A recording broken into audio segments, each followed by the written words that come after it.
آدم اور ابلیس میں یہی فرق ہے، اور دنیا کے انسانوں میں بھی بنیادی طور پر یہی فرق آتا ہے۔ جو ابلیس کے راستے پہ چلتے ہیں وہ اپنی غلطی کا اعتراف نہیں کرتے، ایگوسٹک ہو جاتے ہیں، ہمیشہ اپنے آپ کو ہی حق پر سمجھتے ہیں، اور اس کی وجہ سے تکبر میں مبتلا ہو جاتے ہیں۔ اور اس کے مقابلے میں جو آدم علیہ السلام کی طرح غلطی کا شکار بھی ہو جاتا ہے لیکن اللہ سبحانہ و تعالیٰ سے توبہ کرتا ہے تو اصلاح کی گنجائش پیدا ہو جاتی ہے۔ تو یہ سیلف اویئرنیس سے سیلف امپروومنٹ تک کا جو سفر ہے، اس میں ہمیں یہ دیکھنے کی ضرورت ہے کہ ہماری سیلف، اور ظاہر ہے کہ کسی اور مخلوق کی سیلف میں فرق ہے، کیونکہ اللہ سبحانہ و تعالیٰ نے ہمیں جسم دیا، عقل عطا کی، اور ہمارے اندر اپنی روح ہونگی۔ تو یوں ہم دیکھتے ہیں کہ ہمارا وجود دوسری مخلوقات کے مقابلے میں مختلف ہے، کیونکہ کچھ مخلوقات جسم رکھتی ہیں لیکن عقل نہیں رکھتی، اور جہاں تک روح کا تعلق ہے تو یہ انسانوں کی اضافی خوبی ہے۔ تو اللہ سبحانہ تعالیٰ ہم سے چاہتے ہیں کہ جسم، روح اور عقل میں توازن پیدا کریں۔ یہی دراصل سیلف امپروومنٹ ہے کہ اس بیلنس میں کہیں نہ کہیں خرابی آتی ہے، اور اللہ سبحانہ تعالیٰ نے اس مقصد کے لیے انبیاء بھیجے، کتابیں بھیجیں، تاکہ انسان فطرت کے مطابق بھرپور زندگی، کمال والی زندگی گزار کے آئے۔ ابلیس اس راستے کی سب سے بڑی رکاوٹ ہے، وہ انسان کو کبھی فکری اضطراب میں مبتلا کر دیتا ہے، کہیں اس کی روح کو گھائل کر لیتا ہے، کہیں جسم کی نیڈ سے زیادہ ڈیزائرز کو اس کے سامنے مزین کر کے پیش کرتا ہے، اور اسے لگتا ہے کہ بس یہی ڈیزائرز پوری کرنا میری اصل حیات ہے۔ تو اللہ سبحانہ و تعالیٰ نے انبیاء کو اس لیے بھیجا کہ وہ انسانوں کو متوازن زندگی گزارنی سکھائیں، ان کی امپروومنٹ کے لیے، ان کی اصلاح کے لیے، ان کی ترقی ذات کے لیے ان کو اویئرنیس دیں، انہیں طریقے سکھائیں اور انہیں کمال کے راستے پر چلائیں۔ تو یہ تھی بنیادی بات جسے مجھے آپ کے سامنے رکھنا تھا۔ اور دوسری بات یہ ہے کہ ہماری ذات کی کچھ نیڈز ہیں، ضروریات ہیں، یہ بایولوجیکل بھی ہیں، انٹلیکچول نیڈز بھی ہیں اور اسپرچول بھی۔ ہماری ذات کی کچھ ڈیزائرز ہیں، یہ ڈیزائرز جو ہیں کچھ کا تعلق ہمارے جسم سے ہے، اور کچھ کا تعلق جو ہے وہ ہماری اب کہہ سکتے ہیں ہماری عقل سے ہے۔ لیکن عام طور پر اگر آپ دیکھیں تو نیڈز اور ڈیزائر میں بہت زیادہ فرق ہے۔ نیڈ ریئل ہے، اور ڈیزائر جو ہے یہ یعنی انسان کو ریئلائز کروانے کی وجہ سے ہے کہ یہی تو وہ چیز ہے جس سے آپ لطف اندوز ہونے کے لیے دنیا میں آئے ہو۔ تو آپ یہ دیکھیے کہ ہلاک کر دینے والی خواہشات، شہوات، ڈیزائرز جو ہیں، ان کی وجہ سے انسانوں کے لیے راہ راست سے پھسلنا آسان ہو جاتا ہے۔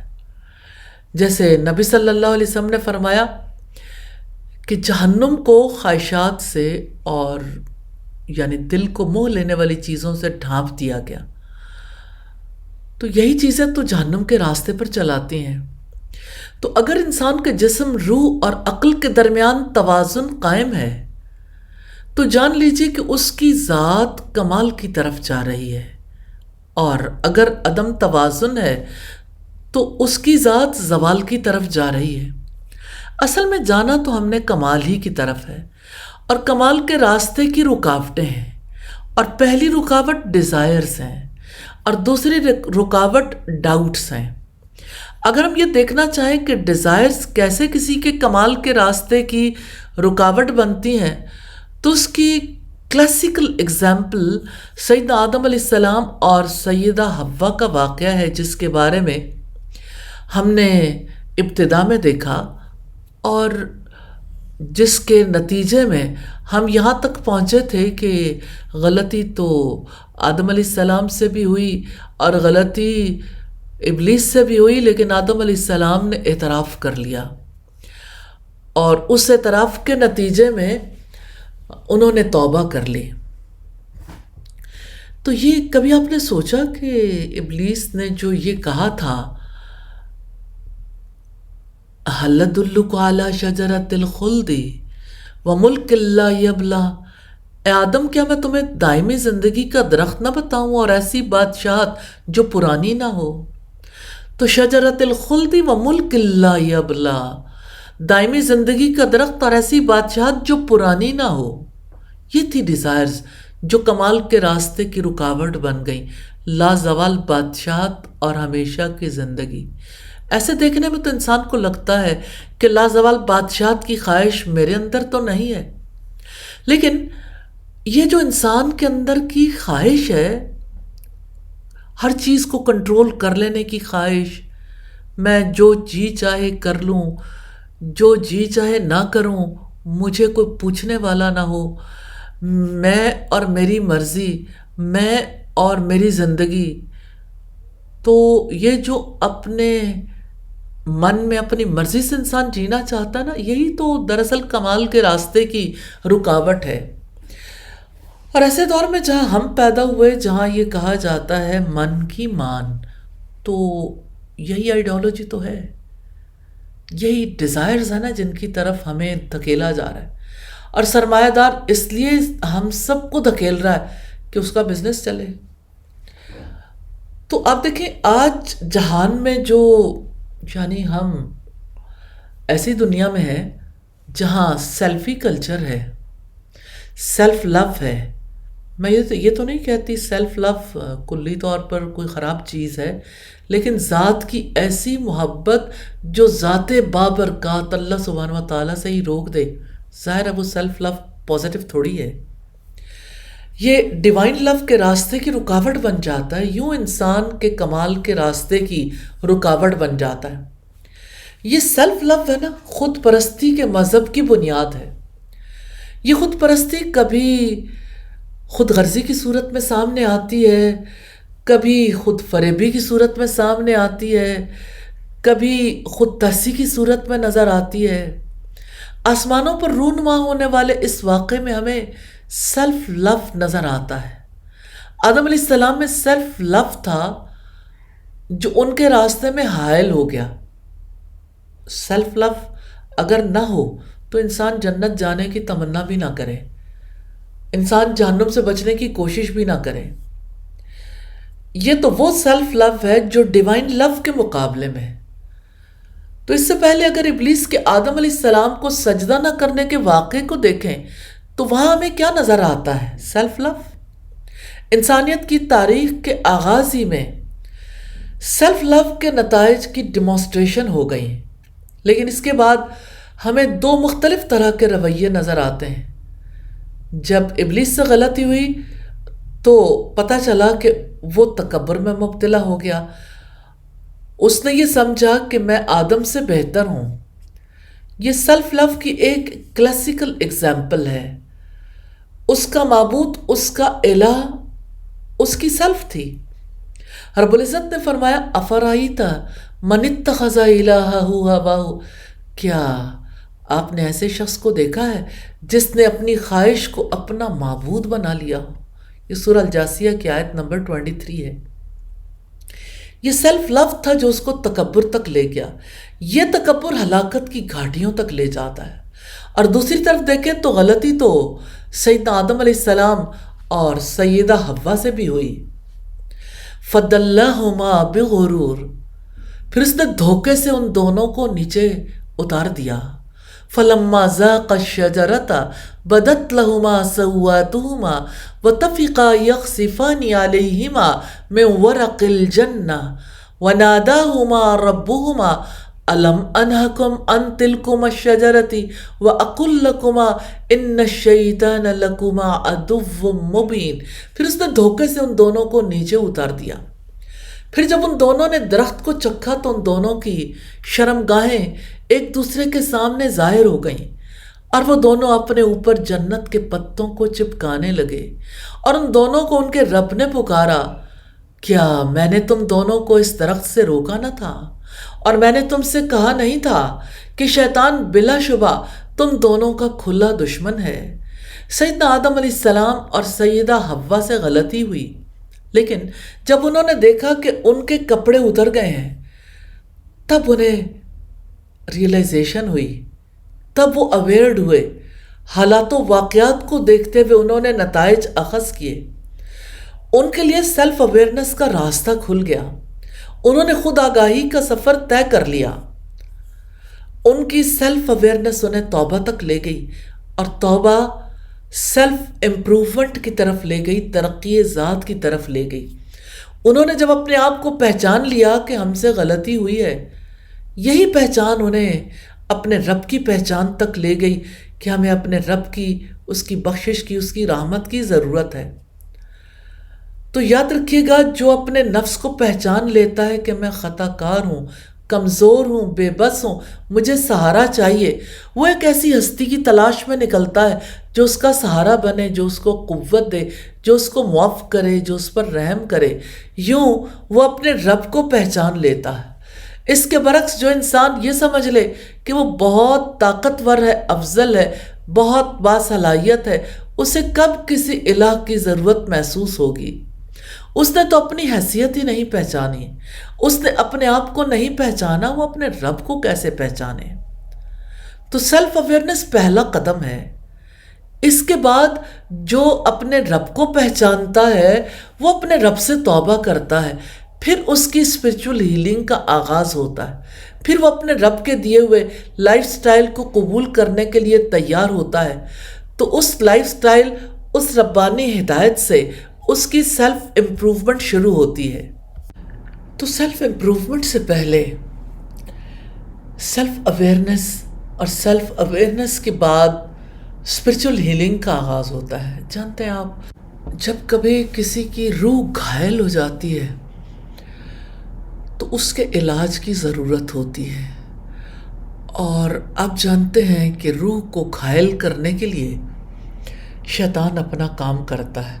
اس لیے اللہ سبحانہ وتعالیٰ اپنے پاک کلام میں یہ حکم دیتے ہیں، وَإِمَّا يَنزَغَنَّكَ مِنَ الشَّيْطَانِ نَزْغٌ فَاسْتَعِذْ بِاللَّهِ۔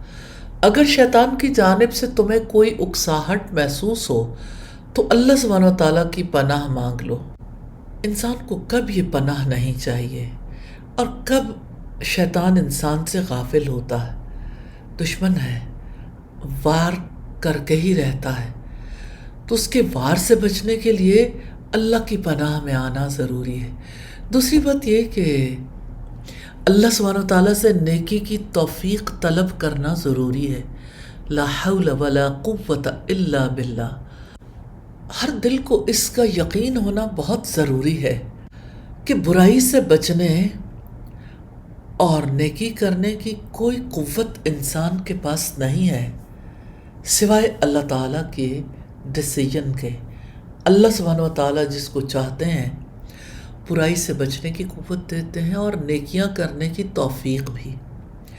پھر اللہ سبحانہ وتعالیٰ سے حالات میں آسانی کی دعا کرنے کی ضرورت ہے۔ اور اگر اوورال دیکھیں تو اسپرچول ہیلنگ اللہ سبحانہ وتعالیٰ کے ذکر سے، دعا سے، تلاوت سے، نوافل سے، صدقہ کرنے سے ہوتی ہے۔ دوسری بات یہ کہ انسان کی ایموشنل مینجمنٹ نہ ہو، جذباتی طور پر انسان ان بیلنسڈ ہو جائے تو اس کے لیے زندگی بوجھل ہو جاتی ہے۔ مثال کے طور پر کسی انسان کو غم لاحق ہے تو پیڑ کو دیمک لگ جائے یا آدم زاد کو غم، دونوں ہی کو امجد ہم نے بچتے دیکھا کم۔ تو غم دور کرنے کے لیے تسبیح بہت زیادہ ایفیکٹو ہے، سبحان اللہ و بحمدہ۔ اور پھر دل کے اندر گھٹن آتی ہے، انگزائٹی ہوتی ہے، سینہ تنگ ہو جاتا ہے، تو لا الہ الا اللہ انسان کو بہت زیادہ نفع دیتی ہے۔ پھر لا الہ الا انت سبحانک انی کنت من الظالمین، اور غم کے وقت یا حی یا قیوم برحمتک استغیث۔ تو اللہ سبحانہ وتعالیٰ سے دعا کرنے کی وجہ سے انسان کو غم سے، خوف سے، مایوسی سے نجات ملتی ہے، اور دل کی ہدایت کی دعا کرنے کی ضرورت ہے، دل کی سلامتی کی دعا کرنے کی ضرورت ہے، اور اپنے اور دوسروں کے لیے ہدایت کی اور استغفار کرنے کی ضرورت ہے۔ تو جس وقت ایک انسان اپنے رب سے دعا کرتا ہے تو اس کی گھائل روح کی ہیلنگ شروع ہو جاتی ہے، اور اللہ کا ذکر تو بہت بڑی چیز ہے۔ ذکر الہی کی وجہ سے انسان آہستہ آہستہ آہستہ آہستہ ہیل ہونا شروع ہو جاتا ہے۔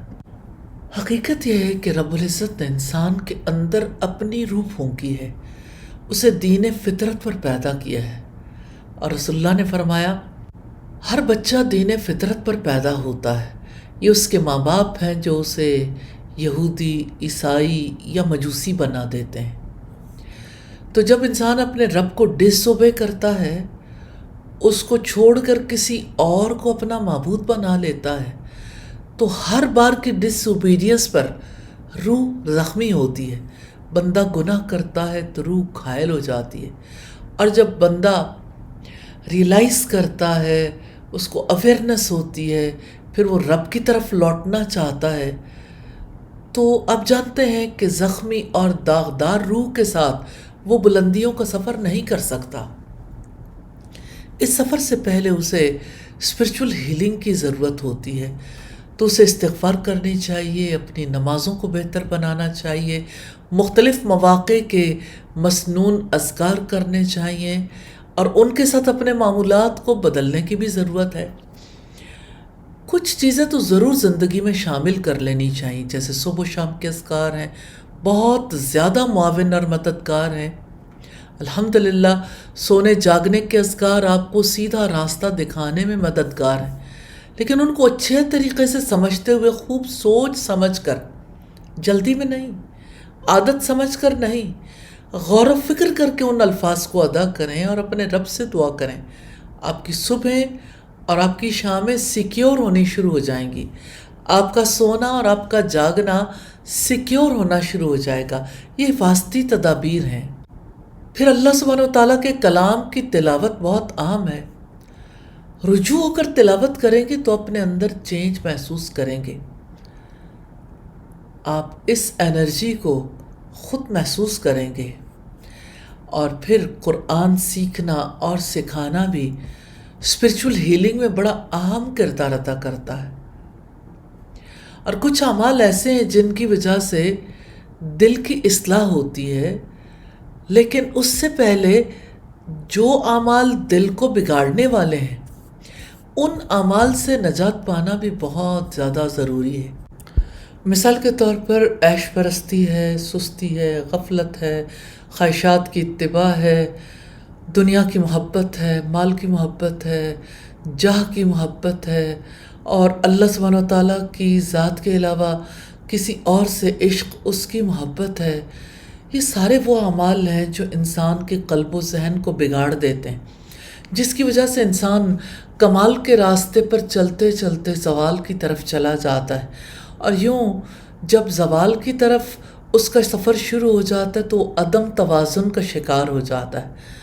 اصلاً اگر دیکھا جائے تو اللہ سبحانہ وتعالیٰ تو یہ چاہتے ہیں کہ انسان اپنی زندگی میں توازن برقرار رکھے، اور جب توازن قائم کرنا چاہتا ہے تو ابلیس راستے میں آتا ہے، انسان کو ڈیزائرز کی طرف لے جاتا ہے، اس کے دل میں ڈاؤٹس ڈالتا ہے۔ اب آپ دیکھیں کہ ابلیس نے کیسے ڈاؤٹس ڈالے تھے حضرت آدم علیہ السلام کے دل میں، کہ اللہ تعالیٰ یہ نہیں چاہتے کہ آپ ہمیشہ کی زندگی پالو اور لا زوال بادشاہت میں رہو۔ تو یہ ڈاؤٹ تھا جو اس نے دل کے اندر ڈالنے کی کوشش کی، اور ان کے اندر سے ان کی ڈیزائر کو ابھارا کہ اگر ہمیشہ کی زندگی چاہتے ہو، لازوال بادشاہ چاہتے ہو، تو وہ پھل کھا لو جس سے اللہ سبحانہ وتعالیٰ نے روکا ہے۔ تو یوں ہم دیکھتے ہیں کہ ابلیس انسان کو اس کے توازن کو خراب کرنے کی کوشش کرتا ہے، اسے وعدوں کے سبز باغ دکھاتا ہے، خواہشات کی اتباع میں لگا دیتا ہے، اور یوں انسان کمال کے راستے پر جانے کی بجائے زوال کی طرف جانا شروع ہو جاتا ہے۔ تو سوال یہ پیدا ہوتا ہے کمال کے راستے کی رکاوٹیں کیا ہیں؟ کمال کے راستے کی رکاوٹیں ڈیزائرز ہیں، ڈاؤٹس ہیں، ہلاک کر دینے والی شہوات اور باطل شبہات۔ انسان کو یہ لگتا ہے کہ دنیا کی زندگی اسے اسی لیے ملی ہے وہ کھا لے پی لے جی لے، تو جب اس کا اصل بیلیف یہ ہے تو اس کی وجہ سے اس کے جینے کے ڈھنگ ہی بدل جاتے ہیں۔ اس کے لیے ذات کی محبت اللہ سبحانہ و تعالیٰ کی، جس نے پیدا کیا، جس نے زندگی دی، جس نے انعامات کیے، اس کی محبت سے بڑھ جاتی ہے۔ اور یہ ذات کی محبت ہے، یہ سیلف لو ہے جو سیلف امپروومنٹ کے راستے کی رکاوٹ ہے۔ عجیب بات ہے نا؟ آپ کہہ سکتے ہیں کہ اگر ایک انسان کو اپنی ذات سے محبت نہ ہو تو وہ اپنے آپ کو تباہی سے، زوال سے بچانے کی کوشش کیسے کر سکتا ہے؟ لیکن ذات کی ایسی محبت جو اللہ سبحانہ و تعالیٰ کی محبت کے مقابلے میں آ جائے تو ظاہر ہے کہ یہ محبت تو شرک ہے نا۔ جیسا کہ رب العزت نے فرمایا افرائیت من اتخذ الہہ ہواہ، کیا آپ نے ایسے شخص کو دیکھا ہے جس نے اپنی خواہش نفس کو اپنا معبود بنا لیا؟ آج کے دور میں آپ دیکھتے نہیں لوگوں کو اپنی ذات سے کتنی محبت ہے۔ میں ہوں اور میں ہوتا رہتا ہوں، میں، میری مرضی اور میرے فیصلے، میری زندگی۔ کتنی خود فریبی ہے یہ! خود فریبی خود غرضی تک لے جاتی ہے، اور یہ خود غرضی خود پرستی تک لے جاتی ہے۔ اور اب دیکھیں کہ انسان جب ٹوٹ پھوٹ جاتا ہے نا تو پھر وہ خود ترسی کا شکار ہو جاتا ہے۔ یہی تو وہ چیزیں ہیں جو ترقی ذات کے راستے کی رکاوٹ ہے۔ دوسری طرف آپ دیکھیے کہ سیلف امپروومنٹ کے لیے خود آگہی کی ضرورت ہے، سیلف ریئلائزیشن کی۔ اور اپنی ذات کو پہچاننا اس کے لیے کیسے ممکن ہے جس کا کوئی بڑا خواب، کوئی بڑا ویژن، کوئی بڑا مشن نہ ہو؟ اور بڑے مشن کے لیے جو سٹرگل ہے نا اس کو عشق کہتے ہیں۔ وہ جیسے اقبال نے کہا نا، جب عشق سکھاتا ہے آداب خودآگاہی، کھلتے ہیں غلاموں پر اسرار شہنشاہی۔ یعنی جب بڑے مشن کی محبت جو ہے اس کے لیے کی جانے والی سٹرگل جو ہے انسان کو اپنی ذات کی پہچان کرواتی ہے تو اس پر دنیا پر حکومت کرنے کے راز فاش ہو جاتے ہیں، راز عیاں ہو جاتے ہیں۔ جب انسان ذات کی پہچان کے عمل کا آغاز کرتا ہے تب اسے ریئلائزیشن ہوتی ہے کہ اللہ سبحانہ و تعالیٰ نے مجھے بے مقصد پیدا نہیں کیا، مجھے بے مقصد اس جہان میں نہیں چھوڑا۔ اس نے مجھے زندگی عطا کی تو اسی لیے لیبلوکم ایکم احسن عملا، تاکہ وہ تمہیں آزمائے تم میں سے کون سب سے اچھے عمل کرنے والا ہے۔ اب سوال یہ پیدا ہوتا ہے کہ اچھا کیا ہے اور برا کیا ہے؟ تو جو اللہ سبحانہ و تعالیٰ پر یقین رکھتا ہے وہ یہ جانتا ہے کہ اچھا وہ ہے جسے اللہ سبحانہ و تعالیٰ نے اچھا کہا، اور برا وہ ہے جسے اس نے برا کہا۔ تو جو شخص چاہتا ہو کہ اپنی ذات کی ترقی کے لیے کام کرے، اس کو جان لینا چاہیے پہلا سٹیپ ڈیوائن کنیکشن ہے، اپنے رب سے تعلق قائم کرنا، اللہ تعالیٰ کی محبت، اللہ سبحانہ و تعالیٰ کے سامنے سرنڈر کرنا، اس کی رضا کو اپنے لیے سپریم ویلیو سمجھنا، اس کو راضی کرنے کی فکر کرنا، اس کو اپنا خالق، مالک، رازق، ہادی اور وارث سمجھنا، اور خود کو اس کی مخلوق، اس کا مملوک، اور خود کو اس کا مرزوق سمجھنا۔ بہت ہی خوبصورت تلقین، بہت ہی پیاری وصیت جو اللہ کے رسول صلی اللہ علیہ وسلم نے سیدنا عبداللہ ابن عباس کو کی۔ احفظ اللہ یحفظ کا، آپ اللہ تعالیٰ کے احکامات کی حفاظت کرو، اللہ تعالیٰ آپ کی حفاظت کرے گا۔ احفظ اللہ تجدہ تجاہک، آپ اللہ تعالیٰ کے احکامات کی حفاظت کرو، اسے اپنے سامنے موجود پاؤ گے۔ نبی صلی اللہ علیہ وسلم نے سیلف امپروومنٹ کے لیے ننھے عبداللہ ابن عباس کو کیا سکھایا کہ اے بچے، میں تجھے چند کلمات سکھاتا ہوں. تو وہ چند کلمات میں سے پہلی بات یہ تھی کہ آپ اللہ تعالیٰ کے احکامات کی حفاظت کرو، وہ آپ کی حفاظت کرے گا. آپ اللہ تعالیٰ کے احکامات کی حفاظت کرو، آپ اس کو اپنے سامنے موجود پاؤ گے. اور یاد رکھو، ساری دنیا مل کر بھی آپ کو نفع پہنچانا چاہے، نہیں پہنچا سکتی جب تک کہ اللہ تعالیٰ نہ چاہے. اور اگر سب لوگ مل کر آپ کو نقصان پہنچانا چاہیں، نہیں پہنچا سکتے جب تک کہ اللہ تعالیٰ نہ چاہے. قلم اٹھا لیے گئے اور صحیفے خشک ہو گئے. اور اب صلی اللہ علیہ وسلم نے فرمایا کہ جب آپ مدد مانگو تو اللہ سبحانہ و تعالیٰ سے مدد مانگو. تو یہ سیلف امپروومنٹ کے لیے بڑے اہم نکات ہیں. ابتدا یہیں سے ہوتی ہے کہ انسان اپنے آپ کو سپر پاور سے کنیکٹ کر لے. اگر کسی کا ڈیوائن کنیکشن قائم نہیں ہوتا، اللہ سبحانہ و تعالیٰ سے تعلق قائم نہیں ہوتا، تو اس کے باقی تعلقات بھی درست بنیادوں پر استوار نہیں ہوتے. مثال کے طور پر والدین سے تعلق ہے، بہن بھائیوں سے تعلق ہے، پھر ازواج کا آپس میں تعلق ہے، انسان کا اپنی اولاد سے تعلق ہے، اور اسی طرح سے تمام رشتہ داروں کے ساتھ، ہمسایوں کے ساتھ، دوست احباب کے ساتھ، جہاں پہ کوئی کام کرتا ہے ان لوگوں کے ساتھ تعلقات ہیں. تو جب تک انسان کے کور بیلیف ٹھیک نہیں ہوتے، اس وقت تک ایک انسان ریلیشن شپ مینجمنٹ بھی نہیں کر سکتا. وہ انسانوں کے ساتھ اپنے تعلقات مضبوط کرنے کے لیے کوئی گراؤنڈ نہیں پاتا. اور پھر اب دیکھیے، جیسے انٹرپرسنل ریلیشن شپ میں ایک انسان کو معاملہ کرتے ہوئے دھیان رکھنا پڑتا ہے اپنی کمیونیکیشن کا، اپنے اخلاق کا. کہیں بھی انسان کمال تک نہیں پہنچ پاتا جب تک کہ وہ اس کے لیے دلیل نہ پالے. دلیل کی روشنی سے وہ اپنا راستہ روشن دیکھتا ہے اور اس کے لیے یہ تمام معاملات انجام دینے آسان ہو جاتے ہیں.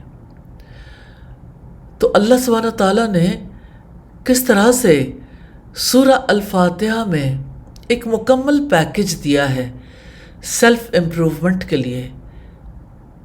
جیسا کہ رب العزت نے فرمایا، بسم اللہ الرحمن الرحیم، اللہ تعالیٰ کے نام سے جو وسیع رحمت والا، نہایت رحم والا ہے. یعنی ہر کام کا آغاز اللہ سبحانہ و تعالیٰ کے نام سے ہوگا تو امپروومنٹ آئے گی، برکت آئے گی. اور پھر دوسری بات یہ ہے کہ الحمدللہ رب العالمین، تمام تعریفیں اللہ تعالیٰ کے لیے ہیں جو سارے جہانوں کا پروردگار ہے. تو یہ ہمارا کور بیلیف ہے کہ سارے جہانوں کا پیدا کرنے والا، ان کا پروردگار وہی ہے، اور اسی کے لیے تمام تعریفیں ہیں. شکر اس کی ذات کے لیے. اور یہ بہت بڑا اصول ہے سیلف امپروومنٹ کے لیے. الرحمن الرحیم، اللہ سبحانہ تعالیٰ کے بارے میں یہ بیلیف رکھنا کہ وہ وسیع رحمت والا، نہایت رحم والا ہے. اور پھر مالک یوم الدین، وہ جزا کے دن کا مالک ہے. یعنی دنیا میں ہم آزاد پیدا نہیں کیے گئے.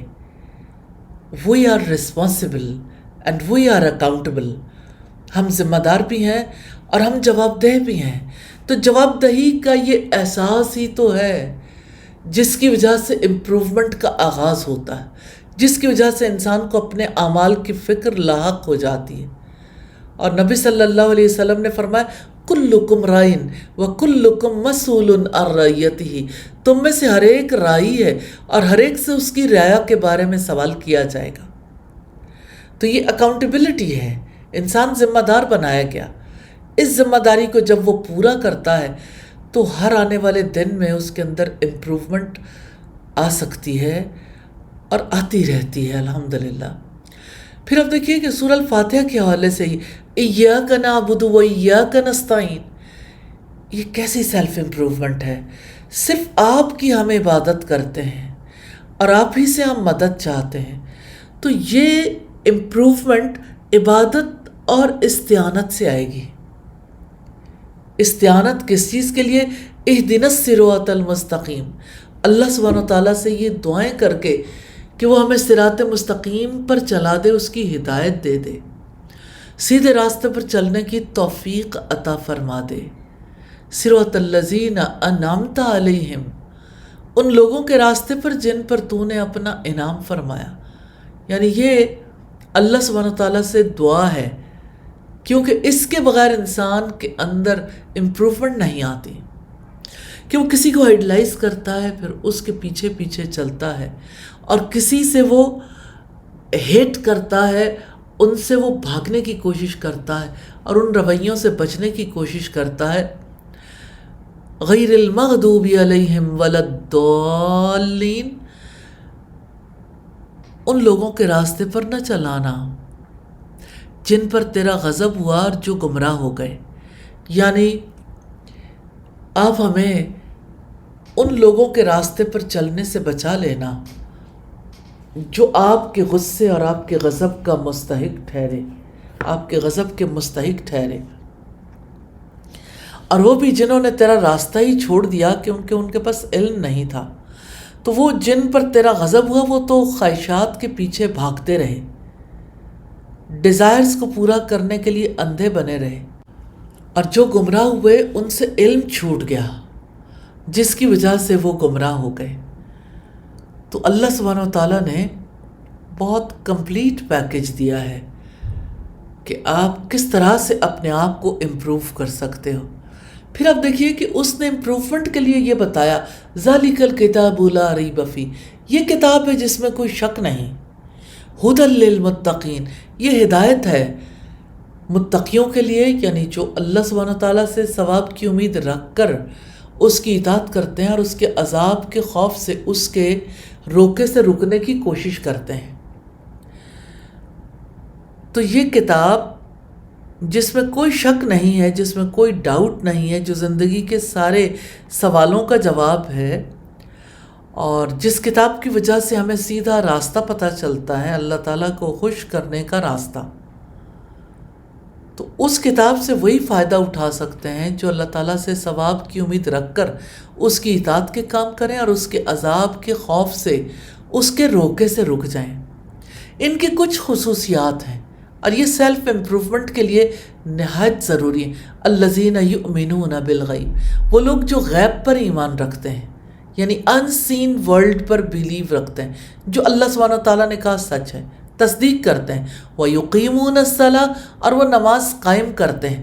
دوسری اہم بات کہ وہ نمازوں کی فکر کرتے ہیں اور نماز قائم کرتے ہیں۔ وَمِمَّا رَزَقْنَاهُمْ يُنْفِقُونَ، اور اس میں سے جو ہم نے انہیں رزق دیا وہ خرچ کرتے ہیں، یعنی یوں نہیں کہ مال پر محض اپنا حق سمجھتے ہوں، اس مال پر دوسروں کے اور دین کے حق کو تسلیم کرتے ہیں۔ اور والذین یؤمنون بما انزل الیک وما انزل من قبلک وبالآخرۃ ھم یوقنون، اور وہ لوگ جو اس پر ایمان لاتے ہیں جو آپ پر نازل کیا گیا اور جو آپ سے پہلے نازل کیا گیا، یعنی ان کے بلیف میں یہ بات شامل ہے، اور وہ آخرت پر یقین رکھتے ہیں، یعنی اس جہان میں ہمیشہ نہیں رہنا، چلے جانا ہے، اور وہاں حساب کتاب ہوگا، جزا سزا ملے گی۔ اولئک علی ھدی من ربہم واولئک ھم المفلحون، یہی لوگ اپنے رب کی طرف سے ہدایت پر ہیں اور یہی لوگ فلاح پانے والے ہیں، یعنی کامیاب ہونے والے۔ یہ کامیاب لوگوں کے زندگی کے اصول، ضابطے اور زندگی کے معاملات ہیں۔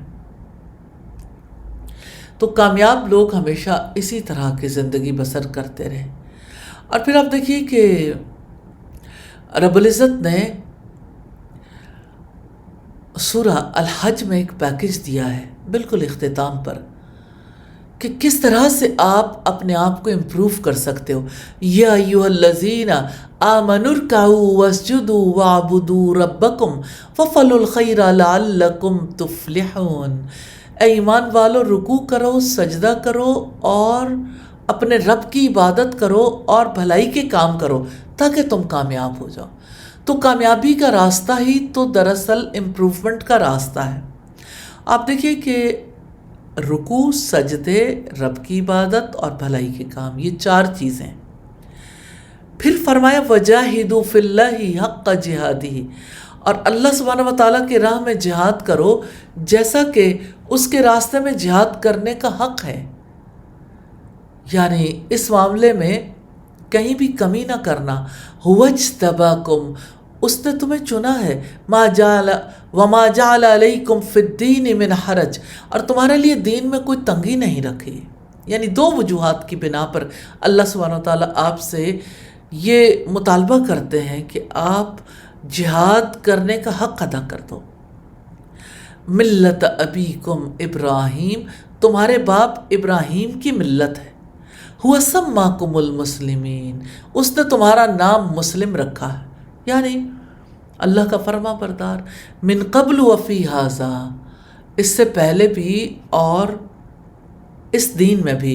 لیکون الرسول شہیدا علیکم، تاکہ رسول آپ پر گواہ ہو۔ وتکونوا شہداء علی الناس، اور تم سب لوگوں پر گواہ ہو جاؤ۔ فاقیموا الصلاة وآتوا الزکاة واعتصموا باللہ، لہٰذا نماز قائم کرو، زکوٰۃ ادا کرو اور اللہ کی رسی کو مضبوطی سے پکڑ لو۔ ہوا مولاکم، وہ تمہارا مولا ہے۔ فنعم المولا ونعم النصیر، کیا ہی اچھا ہے مولا اور کیا ہی اچھا ہے مددگار۔ تو اللہ سبحانہ وتعالیٰ نے یہ واضح کیا ہے کہ آپ کے اندر جو تبدیلی آئے گی وہ کس طرح سے آئے گی، نماز قائم کرنے سے، زکوٰۃ کی ادائیگی سے اور اعتصام بحبل اللہ سے۔ اللہ سبحانہ وتعالیٰ ہمیں اس کی سمجھ نصیب فرمائے۔ اسی طرح سے ہم دیکھتے ہیں اللہ سبحانہ وتعالیٰ نے ایک ایسے انسان کی اگزامپل دی ہے جنہوں نے اللہ تعالیٰ کی خاطر 30 بڑی بڑی آزمائشوں کا مقابلہ کیا۔ بالآخر اللہ سبحانہ تعالیٰ نے ان پر رحم فرمایا، ان کے بارے میں فرمایا جنہوں نے اپنی سیلف امپروومنٹ کے لیے آخری حد تک جا کے کام کیا۔ ان ابراہیم کان امۃ قانتا للہ حنیفا، بے شک ابراہیم اپنی ذات میں ایک امت تھا، اللہ تعالیٰ کا فرما بردار اور یونی ڈائریکشنل، یکسو تھا۔ ولم یک من المشرکین، اور وہ مشرکوں میں سے نہ تھا۔ یعنی ابراہیم علیہ السلام اللہ سبحانہ تعالیٰ کی دل کی رغبت کے ساتھ اطاعت کرتے تھے اور وہ یونی ڈائریکشنل تھے، یکسو تھے۔ یہ ہے سیلف امپروومنٹ کے ٹولز جن کو کام میں لانا ہے۔ وَلَمْ يَكُ مِنَ الْمُشْرِكِينَ، اور وہ مشرکوں میں سے نہیں تھے۔ شَاكِرًا لِأَنْعُمِهِ،